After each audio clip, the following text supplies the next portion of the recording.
Bonjour à tous.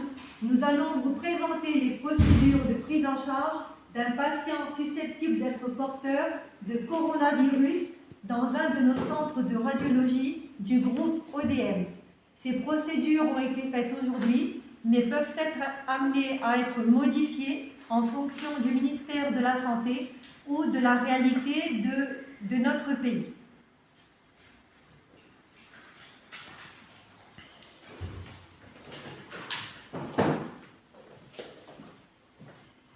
Quelles sont les mesures de sécurité à prendre pour protéger nos patients et notre personnel?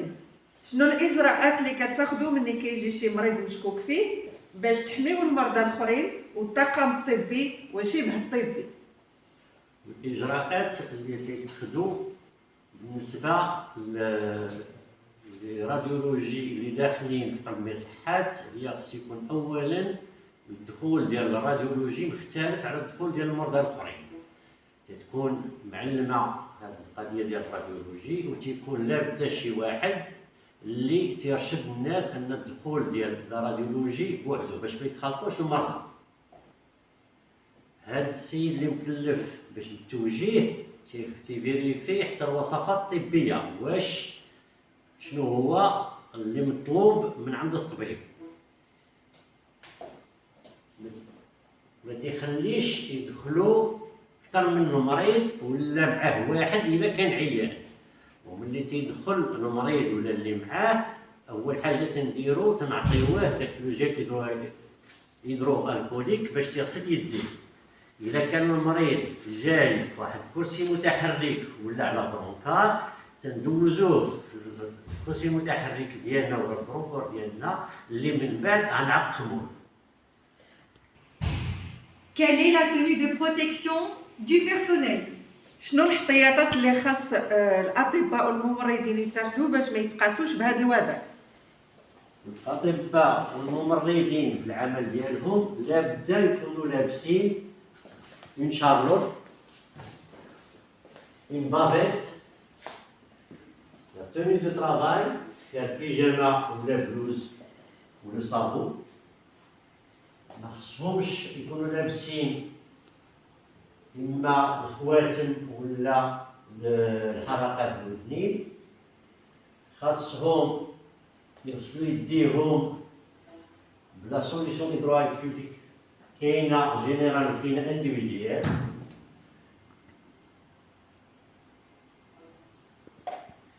خاص بعض الحالات ولكن ماشي دائما يلبسوا لي غون. الأحسن غسيل الماء والصابون ولا سوليسيون هيدروالكوليك أحسن من لو بورديغون. دائما يخليو بينهم وبين المريض واحد المسافة على الأقل ديال متر ويكونوا حواجز ديال الوقاية في لي كونطوار القسم باش المريض ما يقربش عند لا سكرتير بواحد الطريقة اللي تقدر تكونتامينا. Devant tout patient suspect, que devons-nous faire? الا كان شي مريض مشكوك فيه شنو خاصنا نديرو؟ اي مريض تيجي بواحد الوصفه طبيه فيها الصدر ولا الجهاز ديال لويريل ولا شكينا انه فيه السخانه لابد نوريو هذيك الوصفه للطبيب. وهذاك المريض تنديروه في واحد المحل المعزول وتنعطيوه يلبس واحد الماسك شيرجيكال لا بافيت. الناس اللي يتكلفوا بهذا المريض لا الطبيب ولا لو تكنيسيان سو لابد يلبسوا واحد اللباس دو بروتيكسيون انديفيديال رونفورسي اللي فيه نون سولمون لا شارلوت مي الماسك اف بي 2 مختلف على لا بافيت. لا كازاك تكون امبيرميابل، une paire de surchaussures, une paire de gants qui remontent jusqu'aux manches, ou des lunettes de protection ou une visière. La salle اللي عندها فيها l'examen, راديو سامبل ولا سكانير خصها تكون واجده قبل ما يمشي لها المريض. والبيرسونيل اللي غيتكلف بهذا المريض كما قلنا يكون لبس هذا اللباس ديالو ديال الحمايه. حتى داخل في هذا اللباس هذا داخل الناس اللي مكلفين من بعد بالتعقيم اللي خاصهم يكونوا واجدين يبقى وحده القاعه ديال الفحص حتى الاخر ديال الفحص. ملي تيكون لاصال واجده والتكنيسيان والطبيب لابسين، هذاك المريض تيجيبوا هذاك السيد اللي ولا السيده اللي مكلفه بالتعقيم، تيجيبوا حتى القاعه ديال الفحص بلا ما يقيس حتى شي حاجه في الطريق، وبلا ما يسلم ولا يتلاقى مع شي واحد اخر مريض ولا خدام تماه. Si on trouve une image suspecte, que faut-il faire? الا تاكدت الاصابه شنو الاحتياطات وشنو خاصنا نديرو؟ إذا تأكدت الإصابة الطبيب تعيط للمندوبية ديال الصحة، إما على طريق الرقم ديال 141 ديال السامو، ولا في واحد الليسته فيها الأسماء والنيميروات ديال الأطباء على حساب لا ريجيون.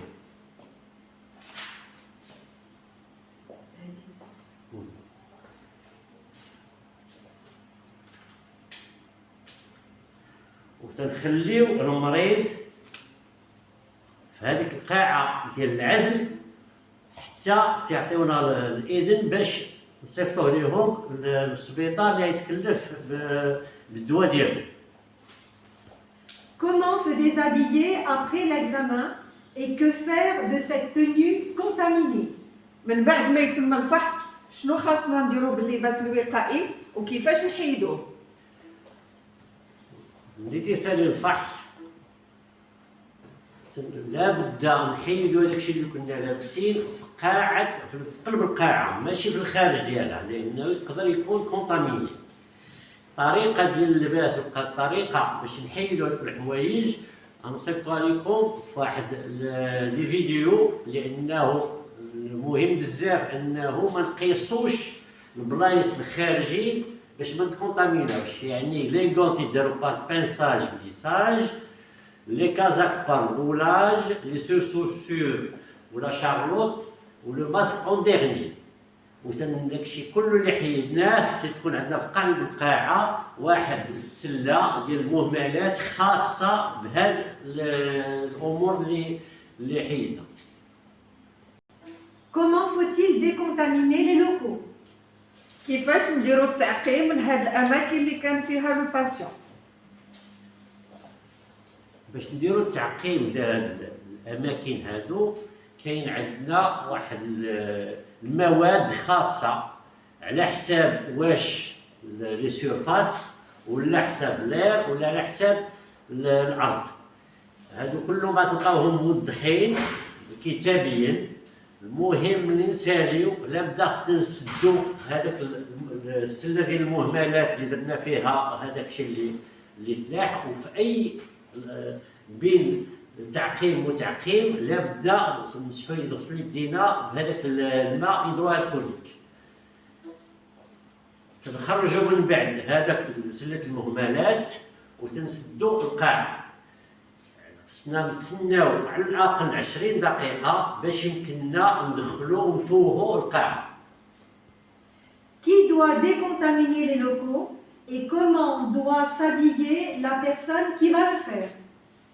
شكون الشخص اللي كيدير عملية التعقيم وشنو خاصو يكون لابس؟ في كل سونتر دو راديولوجي سيكونوا جوج ديال الناس تفورماو، يعني علمناهم كيفاش يديروا هاد لا ديكونتاميناسيون ولا التعقيم. هاد الناس لابد خصهم يكونوا لابسين اون شارلوت، ماسك شيرورجيكال، اون كازاك، اون بير دو سورشوسور، une paire de gants et des lunettes de protection ولا une visière. يعني تقريبا بحال هادوك التكنيسيان ولا الطبيب اللي يتكلفوا المريض، لان كاين خطر باش يتكونتامينا. هاد الحوايج هادو تيتحيدوا بحال في قلب القاعه ديال اللي وقع فيها ليكزامان ولا لا سال ديزولمون، لانه القاعه غتعقم من بعد. Comment faut-il gérer le stock pour éviter une rupture catastrophique? كيفاش نسيروا المخزون ديالنا باش ما يكون عندنا حتى شي خصاص؟ هاد المزومات اللي تنستعملوا باش تكون عندنا واحد الوقايه من هاد الفيروس، عندنا واحد لا دوطاسيون خصنا كل يوم نشوفوا الستوك ديالنا شنو تخدم منه وشنو باقي، ونتصلوا بالاداره باش يكملوا لينا داكشي اللي تخد، باش ما يكونش عندنا واحد الخصاص في اي وقت.